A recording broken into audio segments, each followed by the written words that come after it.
El ejemplo más disruptivo es la insulina. En los años 70, la obtención de la insulina provenía del sacrificio de miles de animales. Hoy en día tú modificas una bacteria y esa bacteria es capaz de producir la insulina en un reactor. Tú no tienes que sacrificar a los animales y tienes acceso a un precio más accesible, ¿verdad? Entonces, si lo puedes hacer con insulina, lo puedes hacer con moléculas que están dentro de la lactancia materna, con proteínas alternativas para veganos. Yo podría tener hoy en día lactosa, una leche o un huevo, a partir de esta tecnología, siendo vegano completamente porque viene de una levadura.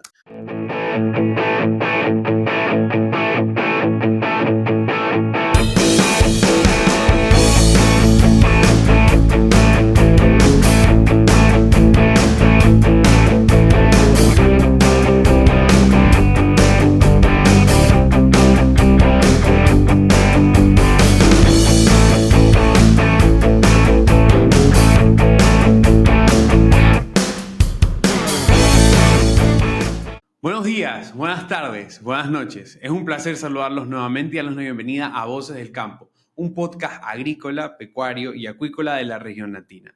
Nos enfocamos en nutrición, sostenibilidad, rentabilidad y lo que más importante es ser más eficiente en todos nuestros cultivos. El día de hoy vamos a hablar un tema un poquito disruptivo que es más adelante de la cadena alimenticia de granos, de frutas o de carnes. Vamos a hablar un poquito sobre la fermentación y más que todo la fermentación de precisión, estas nuevas tecnologías que vienen al sector industrial. Para eso traemos a un gran amigo, casi profesor mío, el doctor Juan Antonio Ruano. ¿Cómo estás, Juan Antonio? Súper bien, Luis. Gracias por la invitación. Aprovecho para felicitarte. Me parece que estás haciendo un trabajo muy bonito, diseminando información de valor que enriquece la mente, ¿verdad? Y la curiosidad de todas las personas que te están escuchando alrededor del mundo. Sí, no, créeme que este trabajo es chévere, pero también tiene sus altas y sus bajas, pero lo importante es poder mandar lo que más podamos de información a estos nuevos agricultores que son hambrientos en conocimientos y la idea es compartirles, ¿no? Pero Juan, vamos a hablar un poquito de tu trayectoria, la entrevista la vamos a hacer un poquito de más a menos. Cuéntanos, bueno, un poquito del background tuyo. Sacaste tu BS en la Escuela Agrícola Panamericana en agroindustria. De ahí te fuiste a Brasil, estudiaste en la Universidad Federal Rural de Río de Janeiro. Ahí sacaste tu maestría en Food Science and Technology y también tu doctorado en el mismo rango. Después en Brasil mismo te fuiste a la Universidad Estatal de Londrina y ahí sacaste un postdoctorado en Food Science. Entonces, cuéntanos, ¿cómo así te metiste tanto al tema de la tecnología de alimentos? Bueno, te cuento, he sido afortunado, ¿verdad? En encontrar siempre personas en mi camino y una familia que me ha apoyado, ¿verdad? Para seguir mis sueños. Yo siempre tuve un amor muy grande por el campo. Vengo de una ciudad pequeña en Guatemala que se llama Jalapa, pero llena de gente muy trabajadora. Y recuerdo que mi bisabuelo nos llevaba al campo, mi abuelo nos llevaba al campo, y ahí nace la pasión por la agricultura. Y añorando esos tiempos, ¿verdad? En el campo es que se me mete en la cabeza, inspirado por algunos zamoranos que pues convivían con nuestra familia, ¿verdad? En aquel entonces, a decidir ir a Zamorano, entendiendo que era una bonita oportunidad, un lugar único, ¿verdad? Para aprender sobre esta ciencia tan bonita. Y, y analizando ya en Zamorano la realidad de nuestros países y cómo nosotros aprovechamos, ¿verdad? Todas las virtudes que el campo nos brinda, decía, no es posible que nosotros seamos solo productores de commodities y Claro. el valor agregado que pues normalmente se hace en otros países margina mucho más que el producto agrícola. Entonces, ahí nace pues la curiosidad por la agroindustria, el valor agregado de intentar remunerar de mejor manera, ¿verdad? Lo que somos capaces de producir en el campo. Y Zamorano es un trampolín, ¿verdad? De oportunidades cuando uno pues tiene la oportunidad de estar en una institución que interactúa con tantos centros de investigación, universidades alrededor del mundo, nos abre las puertas. Y la mía fue en Embrapa, Agroindustria de Alimentos, en Río de Janeiro, analizando el pensum ya de la carrera. En aquel entonces veía que el procesamiento de granos era algo que se tenía que fortalecer en mi perfil, ¿verdad? Porque Ok, pues decidir hacer una pasantía gracias al doctor José Luis Ramírez Asqueri, un peruano, que me abrió las puertas para ir a trabajar en un centro de investigación muy importante en Brasil. Son más de 52 centros de investigación alrededor del país, con más de 90% de sus funcionarios con doctorados alrededor del mundo. Y wow, pues en áreas específicas de conocimiento. Por ejemplo, en Brapa Vinos está en el sur del país, donde se produce más vino. En Brapa Instrumentación Agropecuaria, en Sao Paulo, donde hay un sinnúmero de patentes para el área agrícola, una referencia para el país, y así sucesivamente. Tuve la fortuna de estar ahí en mi pasantía y ahí mismo pues abrir el vínculo con la Universidad Federal Rural, que tiene un convenio con los profesores. Entonces, básicamente la mitad de los profesores de la Universidad Federal Rural de Río de Janeiro son investigadores de Embrapa Agroindustria de Alimentos. Entonces, eh, vos sabés que algo que nosotros tenemos en el ADN es el trabajo duro. Nos gusta pues comprometernos con lo que nos gusta, y yo creo que el aprender haciendo y tal, y el desempeño en esa pasantía pues me abrió las puertas. Ahí estuve 7 años de mi vida en Río de Janeiro wow. investigando todos los días de mi vida, o sea, desde que llegaba trabajando con las máquinas, una tecnología que es relativamente nueva, pero que pues, es la extrusión termoplástica. Uno trabaja con extrusión termoplástica, que es básicamente someter los alimentos, en este caso los granos y Ujú. almidones, a procesos térmico-mecánicos para modificarlos y obtener de ellos beneficios tecnológicos para su aplicación en diferentes áreas, ración animal, consumo humano, etcétera. Es un campo muy amplio. Ahí hice pues mi maestría, mi doctorado, una oportunidad para investigar y poner pues esa investigación que es muy aplicada, ¿verdad?, al servicio de, del país y de las personas que tienen acceso a la transferencia tecnológica que Embrapa hace. Eso fue muy valioso. Y pues también te digo, en una época donde el gobierno invertía mucho Ujú. en la capacitación de uno y posibilidades para viajar a otros lugares. En Embrapa yo tuve la posibilidad de financiamiento junto a la universidad de ir a Alemania en un par de ocasiones a presentar Wow. trabajos, a aprender técnicas para desarrollar en mi tesis, y eso fue muy ganador.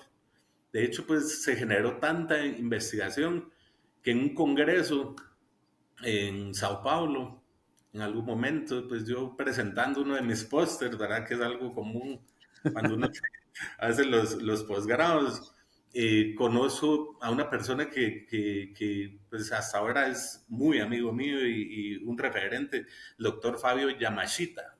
Doctor Ok. Fabio Yamashita, un especialista en polímeros biodegradables obtenidos a partir de extrusión termoplástica, me invita a hacer un postdoctorado, y en mi cabeza pues resonaba, ¿será que acepto? ¿Será que no?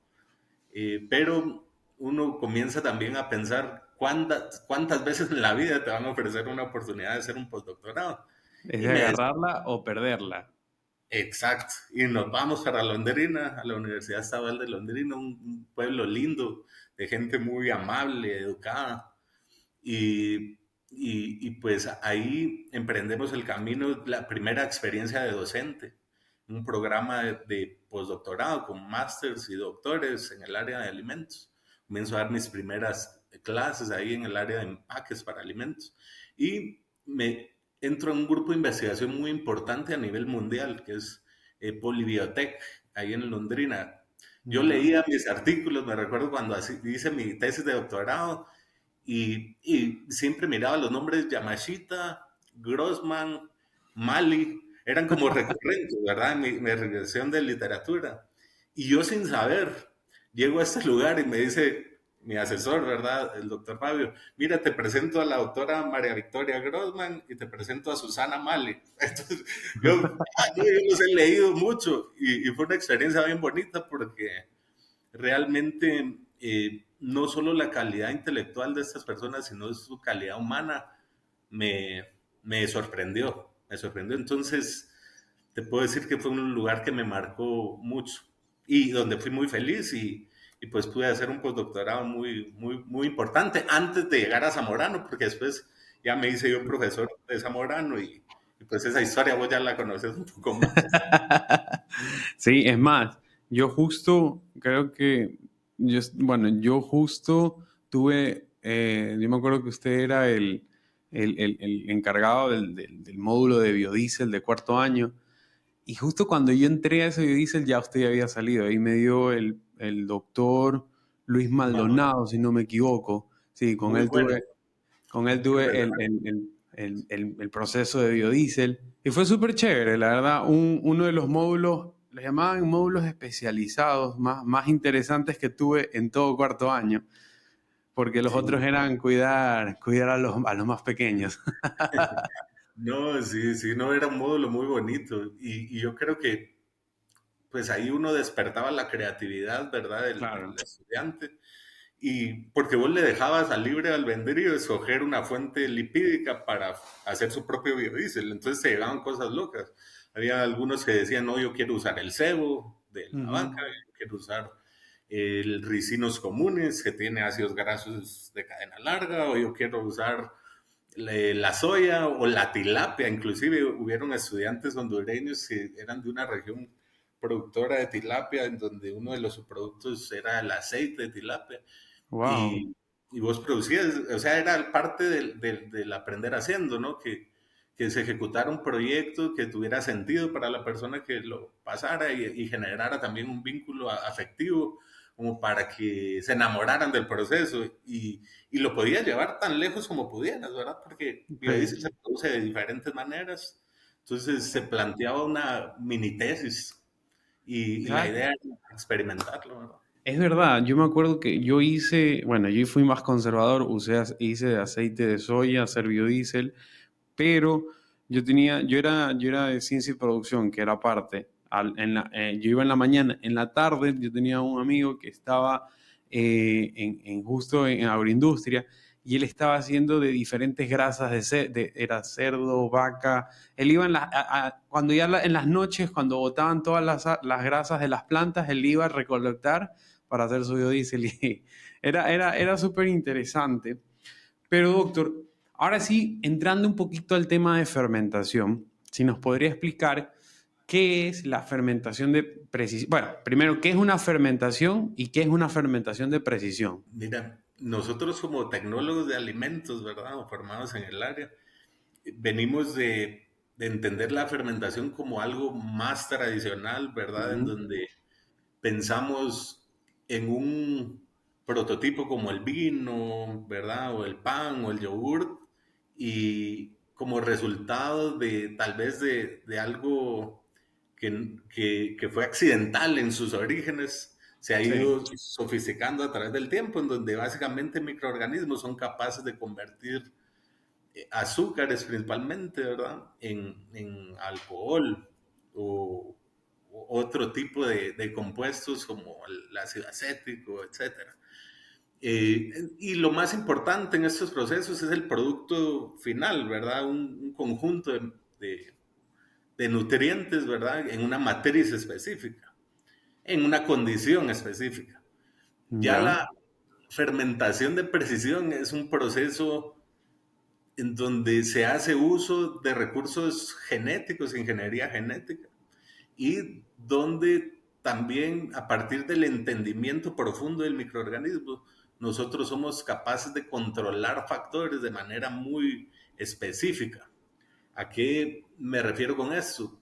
Tú tienes un control mucho más profundo del medio de cultivo, los macro y micronutrientes, Ok. inclusive llegando a la especificidad de un aminoácido específico.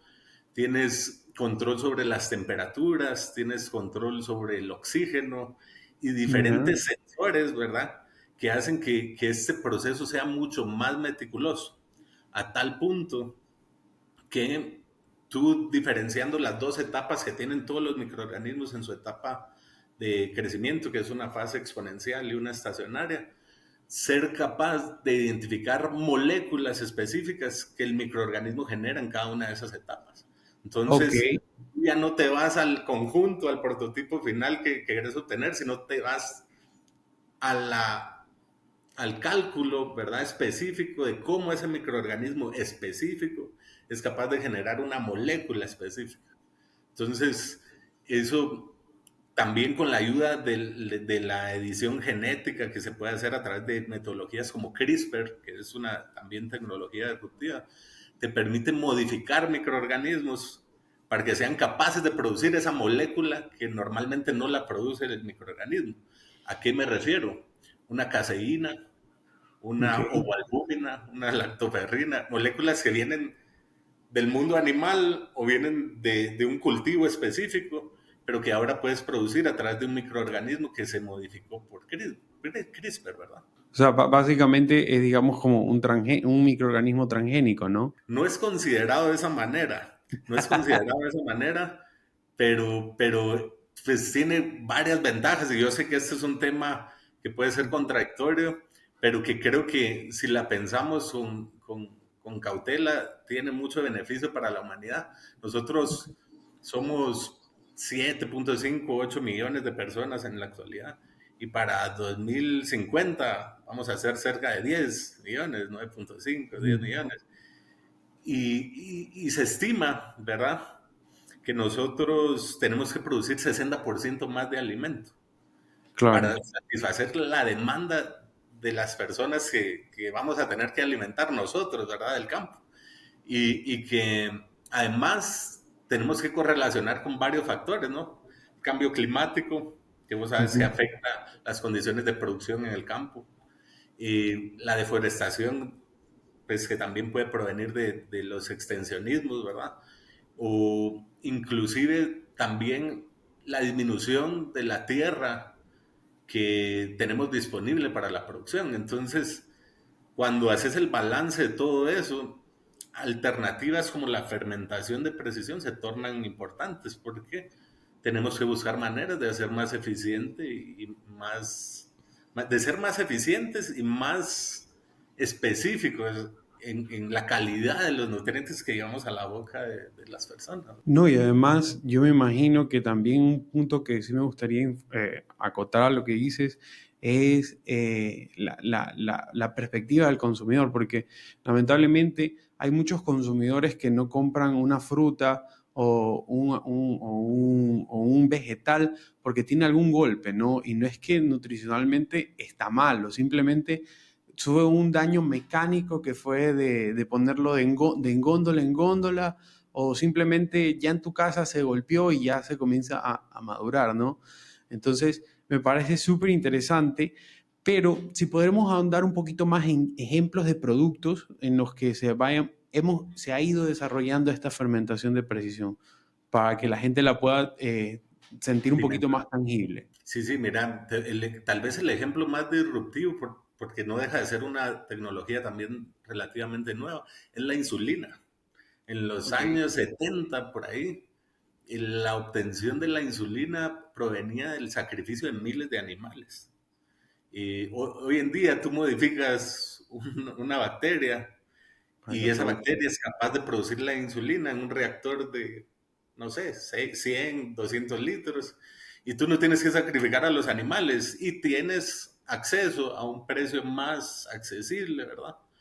Ujú. Valga la redundancia, a la molécula que tiene todos los múltiples beneficios que conocemos.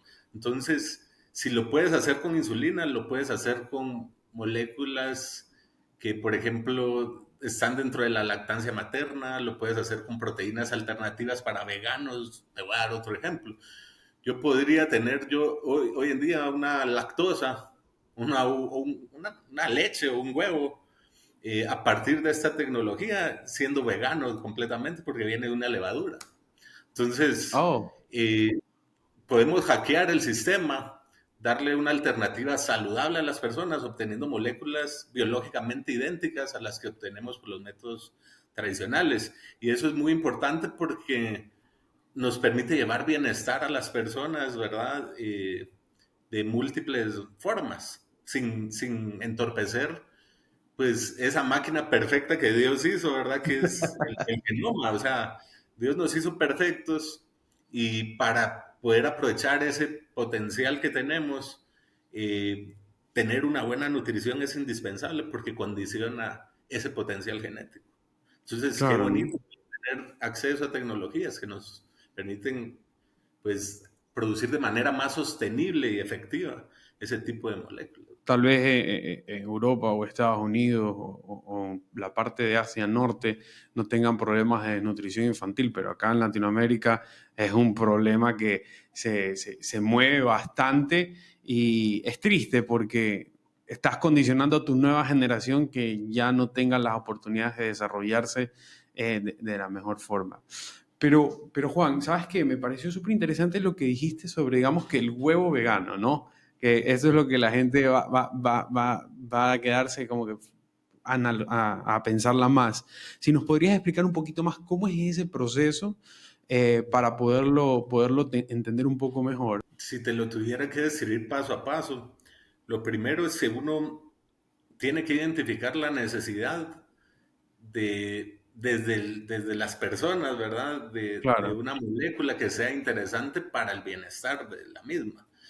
Hay un concepto muy importante y que tú lo mencionabas, que enfrentamos en todo el mundo, no solo en América, en África también, es el hambre oculta. El hambre claro. oculta es cuando una persona satisface sus necesidades calóricas, pero carece de los micronutrientes que le permiten un desarrollo pleno, ¿verdad?, de su potencial genético.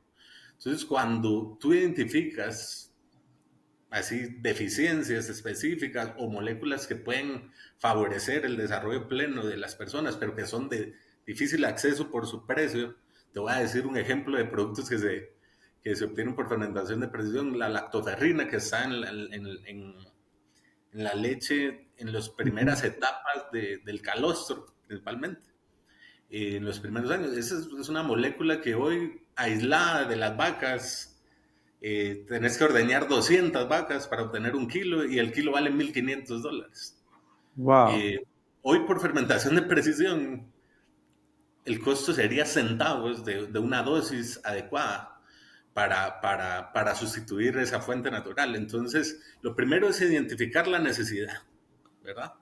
Ok. Una vez identificada la necesidad, es identificar microorganismos que sean capaces de producirlo, sea por su forma nativa o siendo una cepa específica o modificándola por CRISPR. Después, una vez que has caracterizado, pues tenés ese microorganismo, tu cepa específica, que puede ser una levadura, un hongo, una bacteria, una alga, una microalga, tú procedes a identificar cuáles son sus mecanismos de producción de biomasa o básicamente las etapas de, de crecimiento exponencial y estacionario y qué Ok. nutrientes que crezcan, ¿verdad?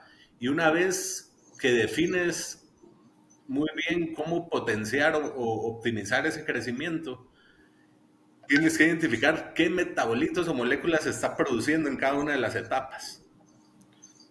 Y una Ya. vez que las identificas, pues usarlas a tu favor. Eso ya lo hemos hecho nosotros históricamente.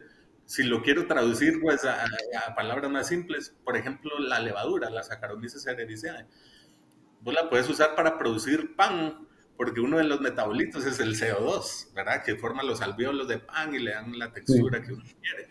Y otro puede ser el etanol, otro metabolito, donde en la industria cervecera, por ejemplo, nosotros queremos tener la mayor cantidad de etanol. Entonces, ese es el ejemplo más básico de un microorganismo que se entiende muy bien y es capaz de producir un metabolito o el otro en mayor cantidad para el uso que le queremos dar. Entonces, así es que funciona la fermentación de precisión, con un entendimiento profundo del microorganismo y de las condiciones que nos permiten producir los metabolitos de interés. Pero sácame una duda. Entonces, todos estos nuevos metabolitos se los conseguirían de forma sintética. Pues es una forma natural porque, pues te doy un ejemplo. Cuando uno, por ejemplo, está en cultivo de hongos, que nosotros lo hacemos en Nutreo, en Iluma, Ya. eh, nosotros pues llevamos el hongo a una etapa de crecimiento, ¿verdad? Exponencial, hasta cierto punto donde en el medio de cultivo se comienza a disminuir la cantidad de azúcares y él para sobrevivir por equilibrio osmótico comienza a producir un polisacárido que es muy funcional, que son los betaglucanos. Entonces él Ya. por sobrevivir lo produce naturalmente y nosotros nos beneficiamos de eso. Si tuviéramos que hacer una analogía, es como una mini granja, porque Ya. de tener un hato lechero que produce leche, ¿verdad? Tú tienes un microorganismo que te va a producir el metabolito de interés. Es como ver una finca, pero en un estado micro. Sabes que yo tenía dentro de este podcast hacer la pregunta, ¿qué tan factible ves la implementación de esta industria de fermentación de precisión en Latinoamérica? Pero ya con lo que me vas contando veo que hay un cuello de botella que tal vez dificulte bastante acá la región. Entonces, te la cambio un poco, ¿no? ¿Qué países están siendo más pioneros en esto, no? Los pioneros, Europa, principalmente Ok, Alemania, Francia, Estados Unidos y Asia últimamente, pues con muchas de las máquinas, ¿verdad? Los reactores que uno utiliza para hacer la fermentación de precisión, sensores. Pero no creas, América, también Latinoamérica, pues nosotros somos un ejemplo, ¿verdad? En Iluma tenemos unas capacidades interesantes y vemos competidores chiquitos que ya están haciendo no, fermentación de precisión. Entonces, yo te diría que hay empresas chiquitas, startups, que ya nosotros visualizamos en el entorno, que hacen fermentación de precisión. La escala, ¿verdad? Es un tema muy importante, ok. ¿verdad? Principalmente en las etapas iniciales de este tipo de industrias, porque pues eso puede determinar el impacto que estas industrias puedan generar.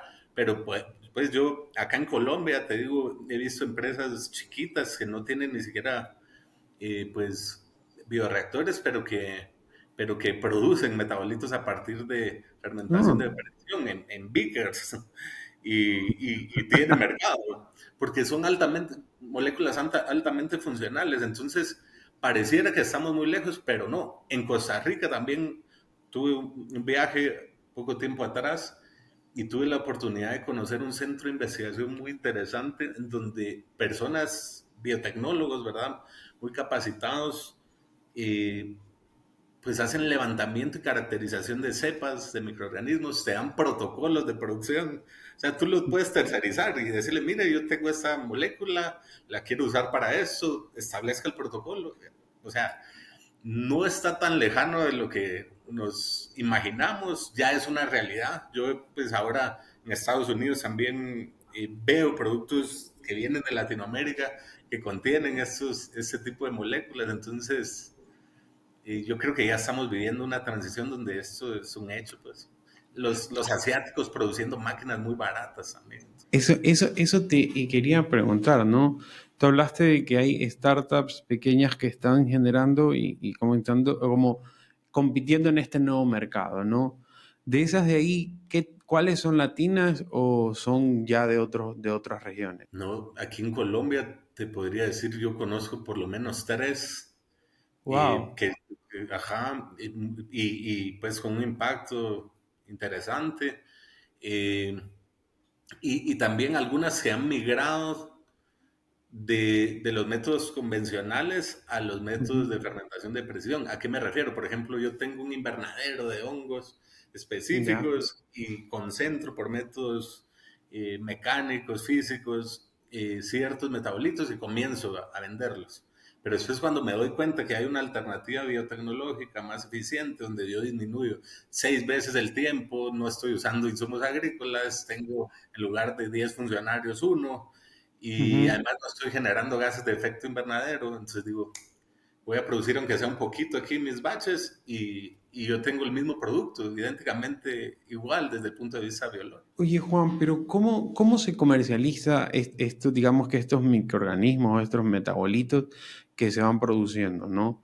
Porque, por ejemplo, hablamos de la insulina, creo que la insulina es un tema un poquito más alejado de la agricultura, pero igual, ¿cómo se comercializa y al mismo tiempo cómo se regula, ¿no? Porque debe haber una trazabilidad para también tener en cuenta de que no me están vendiendo gato por liebre, ¿no? Total, total, mira, muy buena pregunta. Pues, por ejemplo, te voy a dar el ejemplo de nosotros en Nutreo. Nosotros tenemos 4 unidades estratégicas de negocio orientadas a la alimentación, ¿verdad? Más consciente y saludable, más nutritiva. Eh, y pues la primera vía es como un ingrediente, ¿verdad? Tú lo puedes Ok, vender como un ingrediente, habrán normas específicas que hay que cumplir. Dependiendo de la región en la que te encuentras, ¿verdad? Hay normas y regulaciones que seguir. Eh, en esta primera etapa, ¿verdad? Y la más básica, cuando uno está haciendo algo disruptivo, ¿verdad? Habrá métodos físico-químicos para hacer una caracterización y comparar ujú, contra los metabolitos obtenidos de manera tradicional. sí, Pero también desde el punto de vista ético es muy importante pues asegurarse que no hay nada raro, ¿no? Y ahí uno comienza normalmente con pruebas in vitro. Tú haces pruebas in vitro con células animales o humanas. Estas tienen que estar aceptadas por comités de ética, ¿verdad? ok, Que regulan que esas células tienen un proceso sostenible, vienen de una manera, de una extracción adecuada. Y luego de eso, pues, cuando tú puedes analizar qué tan tóxico es un ingrediente en su forma integral, ¿verdad? Tú puedes analizar si un ingrediente puede generar inflamación, una aberración cromosómica, un cáncer. Entonces, el mapeo que puedes hacer de los ensayos in vitro es muy adecuado. Y ya luego que tú verificas que in vitro no pasa nada, ¿verdad? Salvaguardar la vida de las personas mm, o de los animales es el primer paso. Tú puedes optar por modelos animales, por ejemplo, el cerdo tiene un 90% de ujú, similitud en sus cromosomas con el humano. Entonces tú sí, puedes inferir cómo va a funcionar una molécula a partir de un modelo animal. Y ok, después puedes ir a la implementación nutricional, en donde puedes hacer estudios ya con personas vulnerables o con problemas específicos que quieres contrarrestar con el uso de esta alimentación o el uso de ingredientes más funcionales. Entonces, ese sería el flujo de proceso más adecuado cuando uno desarrolla una molécula nueva o alternativa, ¿verdad? y una pregunta, ya que digamos que esto es un poquito disruptivo, ¿no ha habido cuellos de botella con patentes de empresas grandes que hayan patentado el proceso? Porque ahí te juega totalmente Total. el papel. Es excelente pregunta y fíjate que me agrada que me la hagas. O sea, quiere decir que estás pilas ahí con los temas relevantes de la industria. Cuando uno produce por fermentación de precisión, una de las áreas más que hay que tener como bien en mente es si uno produce, una de las áreas más fuertes en esta tecnología son los prebióticos, los probióticos, postbióticos y simbióticos, que es combinación Sí, de cualquiera de los tres anteriores. Cuando uno tiene una cepa específica que produce este tipo de materiales, uno tiene que proteger la identidad genética de esa cepa. Y industrias muy grandes, principalmente las que se dedican a los postbióticos, a los probióticos, ya, perdón, sí tienen derechos sobre esas cepas. Y es muy fácil, uno creería que no es fácil, pero el mundo avanzó tan rápido que en 2 días yo puedo saber si mi secuencia genómica, ¿verdad? De mi cepa claro. es igual o no. Entonces uno tiene que tener derechos sobre el microorganismo porque el mundo le está invirtiendo, ¿verdad? a este tipo de microorganismos. Y en América nosotros somos pues también dueños de una biodiversidad muy interesante. Y eso nos hace a nosotros dueños de cepas con potenciales muy específicos. Entonces, sí es muy importante ese freedom to operate que, Ujú.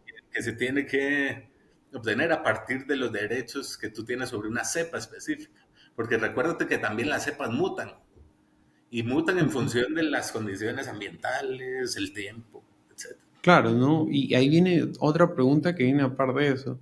¿En la industria se mercadea el uso de estas patentes, por ejemplo, una licencia por producción o es mi tecnología y tú ya no entras porque es la mía? No, se miran modelos de diferentes maneras. O sea, me ha tocado ver, por ejemplo, países protegiendo sus cepas. Me ha tocado ver eh, centros de investigación cediendo los derechos para industrias de determinadas cepas.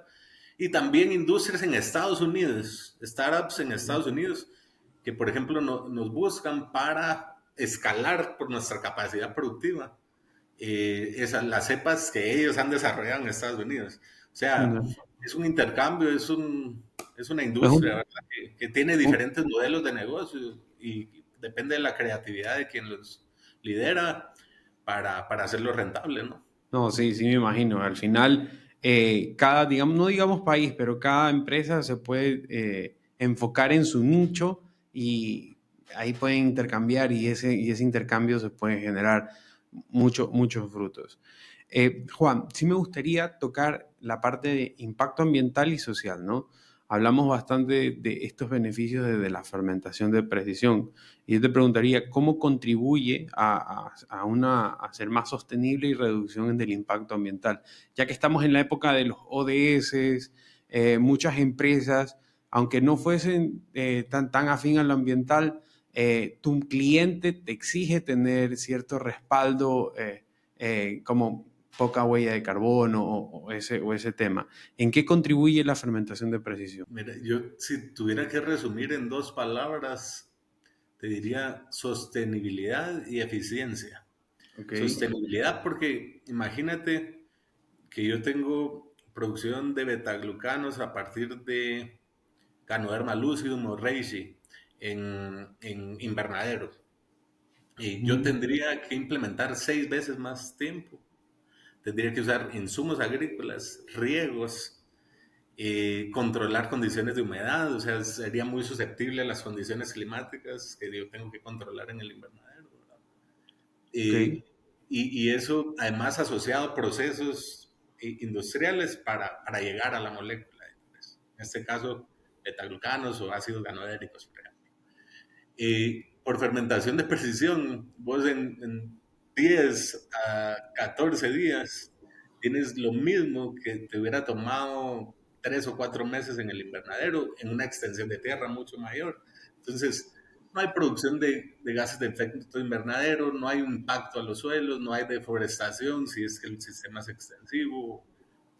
Y eso por el mundo de la producción vegetal. Ya la producción animal, te imaginas la leche, el huevo, eh, pues, y la importancia que esas industrias tienen, ¿verdad? Yo no digo que una compite con la otra. Yo soy de la idea de que una complementa a la otra, como Claro. anteriormente, entendiendo que cada vez hay más personas en el mundo, entendiendo que obtener una molécula de estas para una persona que lo está necesitando puede ser inaccesible porque el kilo me vale $1,500. Ahora yo lo puedo tener a fracción, en centavos, y eso es seguridad alimentaria. Tener acceso a los nutrientes altamente funcionales de una manera más eficiente. Entonces, hay un concepto que a mí me gusta siempre destacar, y es que nosotros no somos lo que comemos, nosotros somos lo que absorbemos.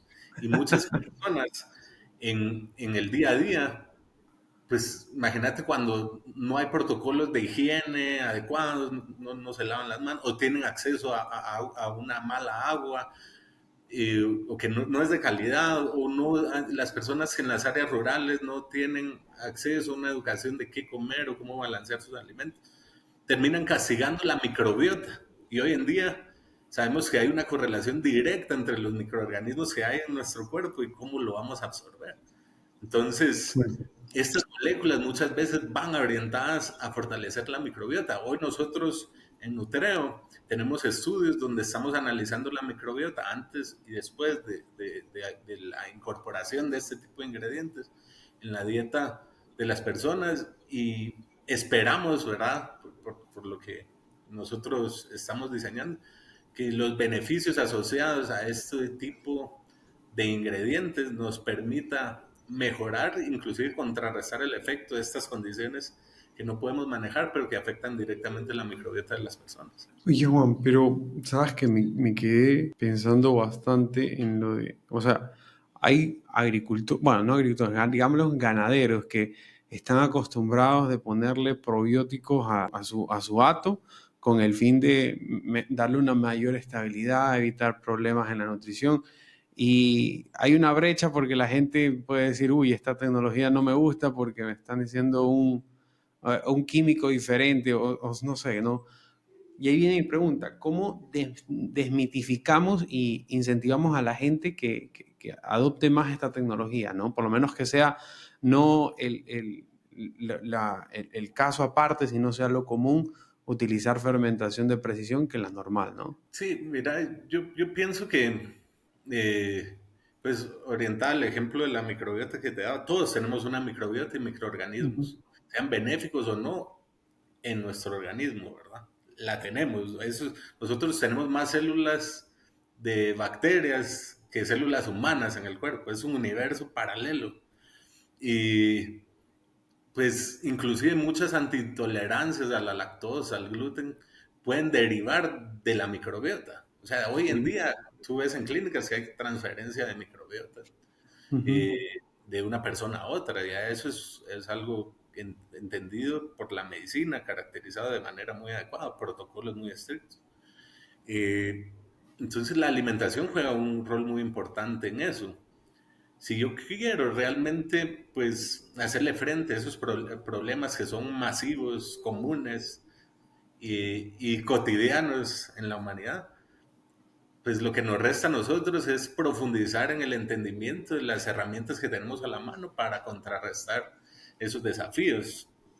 Y pues definitivamente eh, esta tecnología, desde la eficiencia que tiene, como la, la magnitud de la sostenibilidad que genera, representan una alternativa muy viable y aplicable. De hecho, pues en el 2020, a la primera persona que comenzó a modificar o materializó, ¿verdad? Esta es la metodología del CRISPR, le dan el premio Nobel de Química. Claro. Entonces, yo creo que cuando hay tantos elementos, ¿verdad? Y una ciencia ya aplicada y una industria haciendo máquinas y otra industria haciendo protocolos y otra industria entendiendo mucho más y aplicando en farmacéutica, en cosmética, en alimentación, este tipo de tecnologías, uno tiene que abrir los ojos a la oportunidad. Y, y pues yo sí invitaría a las personas pues, a ver los datos, ¿verdad? Datos porque pues un dato habla más que mil palabras, ¿verdad? Y el Sí. mensaje que dejaría es que, eh, pues en cuanto estos materiales tengan un respaldo técnico, una ética social a la industria que lo está proporcionando, pues confiemos, porque seguramente los beneficios para, inclusive, pues te digo, bajando los precios, pensando en, en los más necesitados también, o en deportistas de élite, o en Claro. enfermedades, tú vas a tener moléculas a precios más accesibles, entonces, y sin dañar el ambiente. Entonces es un círculo realmente muy beneficioso para dar este tipo de tecnologías, ¿no? Hace un par de episodios hablamos justo de inteligencia artificial en el cultivo de camarón. Es aparte, pero hablábamos bastante de lo de la ley de Moore, de cómo la tecnología va evolucionando cada tiempo, y que en 2 años humanos en tecnología es hartísimo, que puede cambiar una locura. Y ahí viene mi pregunta. Fermentación de precisión, ¿cuál tú ves o qué tú has escuchado en el futuro? ¿Cuál es el siguiente paso de la fermentación de precisión? Esa es una pregunta compleja porque se está invirtiendo mucho dinero. De hecho, pues te digo, nosotros en Iluma, en Nutreo, tenemos operaciones en el Research Triangle Park en Carolina del Norte. Ahí Ya. pues está la Universidad de Chapel Hill, está NCSU y está Ujú. Duke. Y, y es un polo dentro del mundo, ¿verdad? Que se dice que tiene la mayor cantidad de doctores por metro cuadrado en las ciencias de la vida. O sea, es un centro de verdad. Y hay un centro que se llama ahí BTech, que, pues, se digo, la inversión de la industria médica en ese tipo de recursos, en infraestructura para potenciar la fermentación de precisión, la obtención de diferentes moléculas, es una exageración. O sea, entonces yo pienso que pues moléculas en el área médica que son caras e inaccesibles hoy en día podrían ser más accesibles en el futuro a raíz de estas investigaciones que están llevando a cabo los monstruos de la medicina. Pienso que si me decís, yo creería que en el área médica podría ser el impacto más fuerte y más Ok. tangible que nosotros veríamos en el futuro. Y ya pues el área cosmética y alimentaria, para nosotros los tecnólogos de alimentos es una cosa. Vos le preguntás a un estudiante de estas universidades qué quieren aprender, en qué quieren hacer su tesis, fermentación de precisión, porque es algo novedoso y que su entendimiento los puede llevar a diseñar los mejores alimentos, los más funcionales, a fortalecer el sistema inmune, a desarrollar el sistema cognitivo, a trabajar en la salud de la mujer con un alimento. Y eso es muy interesante, ¿no? Porque antes, pues la idea era, nosotros venimos, ¿verdad? De la ideología de que nos curamos con un medicamento, Ujú. cuando a través de una alimentación adecuada y altamente funcional, tú puedes evitar desde la prevención una enfermedad. Claro. Entonces nosotros en Nutreo intentamos enfocarnos en eso. Nuestros productos son nutritivos, indulgentes, funcionales, sostenibles. Cuando se cumplen esos cuatro criterios, nosotros nos metemos a esa área. Y por eso es que pues nuestros líderes, nuestro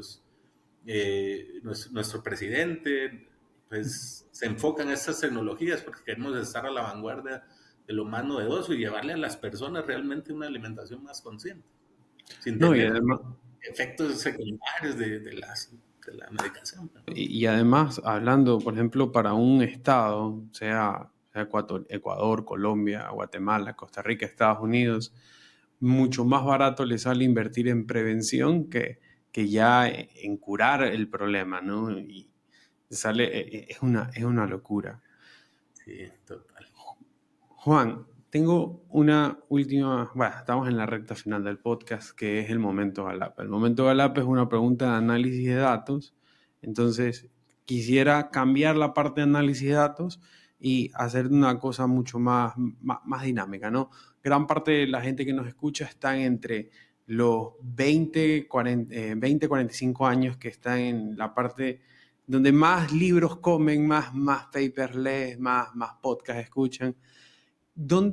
Si me podrías ayudar con tres lugares donde pudieran ellos encontrar e informarse más sobre fermentación de precisión. O sea, lugares donde pudiesen aprender más y si se quedaron con pica. Y pues las bases de datos indexadas, ¿verdad? Los Ok, papers siempre son eh, una fuente pues muy veraz de este tipo de tecnologías, ¿verdad?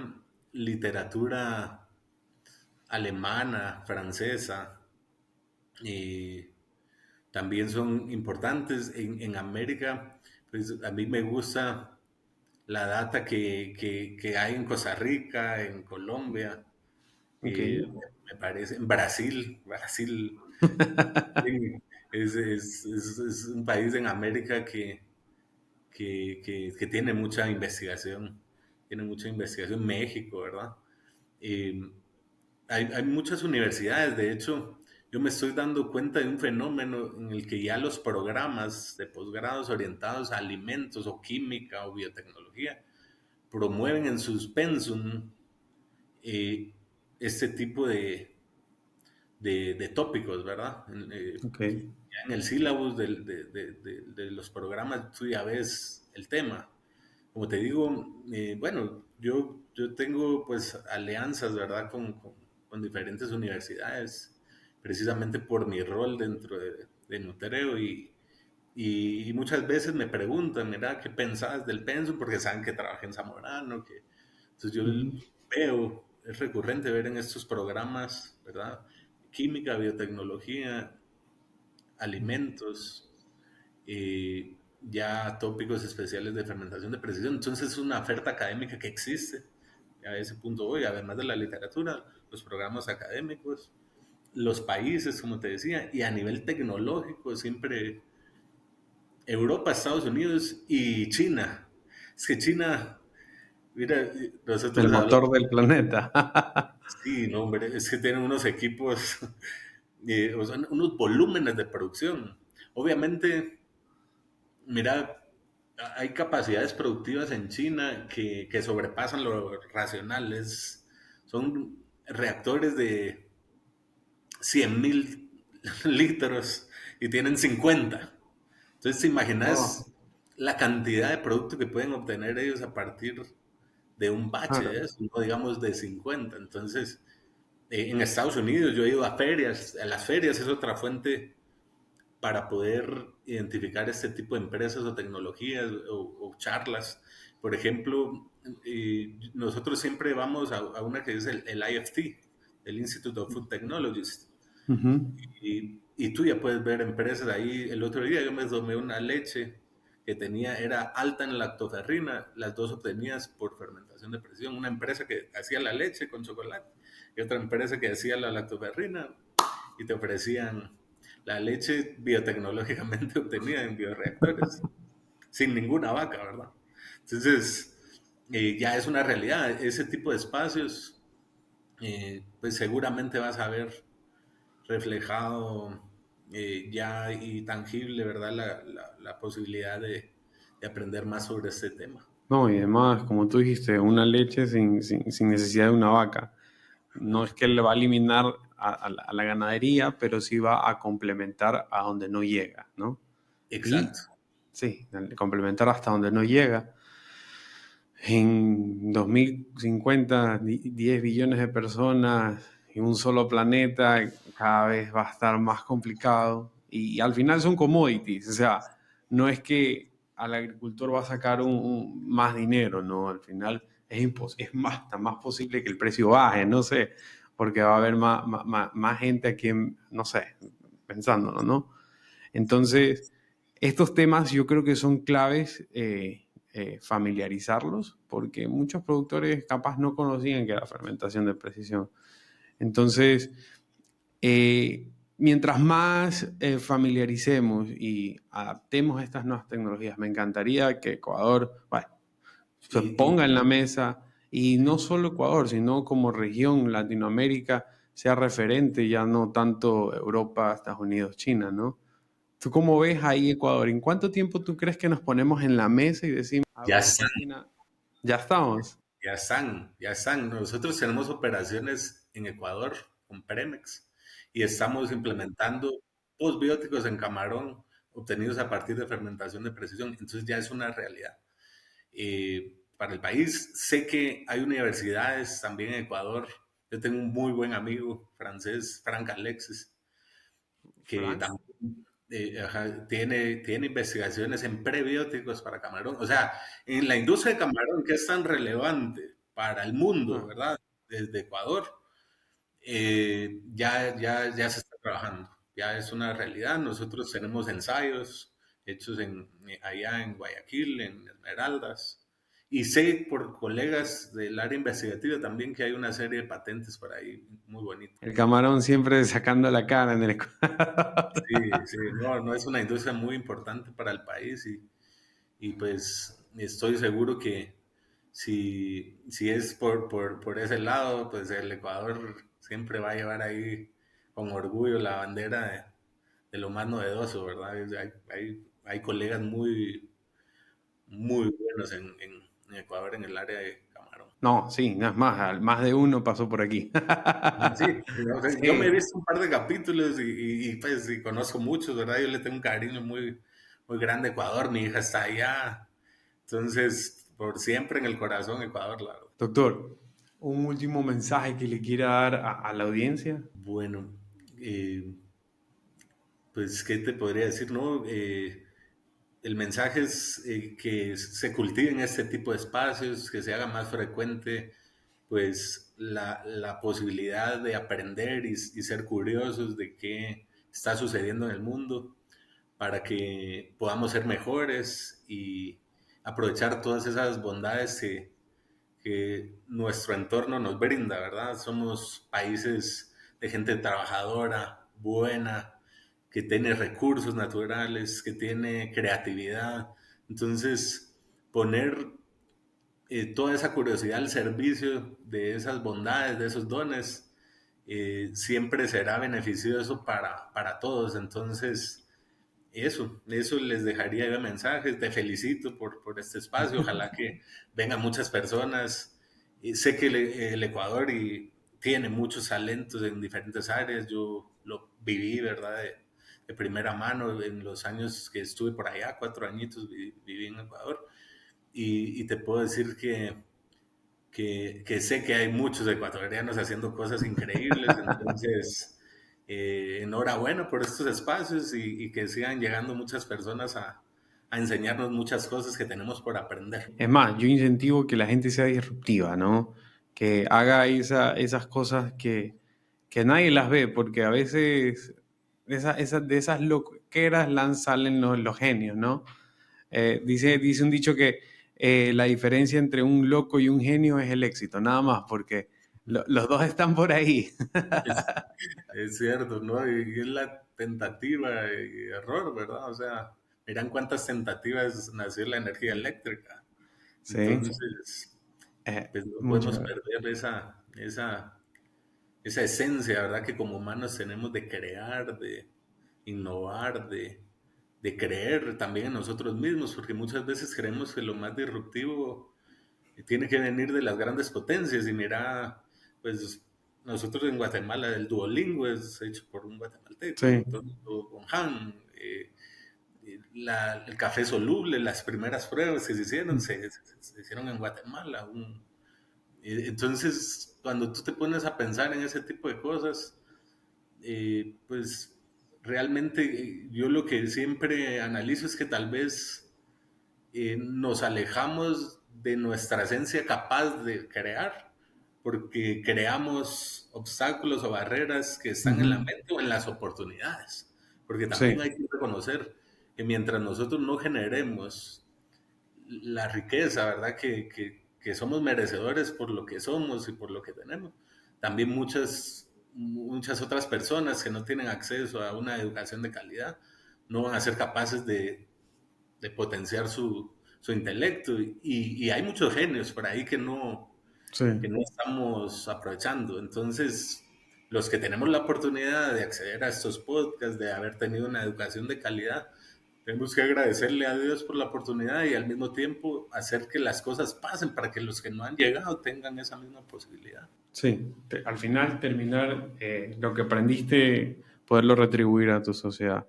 Doctor, Exacto, exacto. ¿cómo la gente lo pudiese contactar si quiere continuar el debate con usted o hacer consultas de un tema específico del tema del sector agroindustrial? Pues mira, a través de nuestro contacto corporativo, ¿verdad? Ujú. juan.ruano@nutreo.co, ese es Ok. mi correo. Estamos a las órdenes, a través de tu persona también, ¿verdad? Ya que vos el famoso aquí. Pues, no, siempre, hoy mecanismos, hay muchos, ¿verdad? Las redes sociales, yo pues, no las uso mucho, tengo una u otra, pero pues ahí disponible también para las personas que quieran interactuar y compartir pues algo sobre el tema o cualquier otra temática en la que podamos aprender también de los otros, ¿verdad? Pero Ya se nos acabó el tiempo y sí me gustaría recordar a la audiencia, gracias al patrocinio de Aquaxel, una marca de Cargill que ofrece amplias soluciones nutricionales para diversas condiciones del cultivo de camarón. Y ya saliendo de la parte, digamos que publicitaria, este es un mensaje para la audiencia, ¿no? Hay que buscar más fuentes de información, no quedarnos solo con lo que aprendimos en una universidad, en un colegio o en un seminario. Lo importante es buscar bastante esa información que al final lo vamos a aplicar en nuestras operaciones, sea industria agrícola, acuícola, pecuario, y ponerlos en marcha. Por mi parte, muchas gracias, doctor. Créame que sí, fue peleada esta entrevista. No, muy interesante. Y yo pues te agradezco y creo que hiciste preguntas claves y para poder pues hablar sobre un tema que puede ser complejo, pero a la vez muy útil para todo. Y A para los que se quedaron hasta ahora en este episodio, recuerden suscribirse, darle a la campanita y seguirnos en nuestras redes sociales, que es @voces_campo en todas: TikTok, Facebook, Instagram, hasta X o el anterior Twitter. Y me despido con esta frase: una población informada es una población que sabe dónde ir y cómo llegar. Nos vemos hasta el siguiente episodio, amigos del campo. Hasta luego, Doc. hasta luego, cuídate, gracias.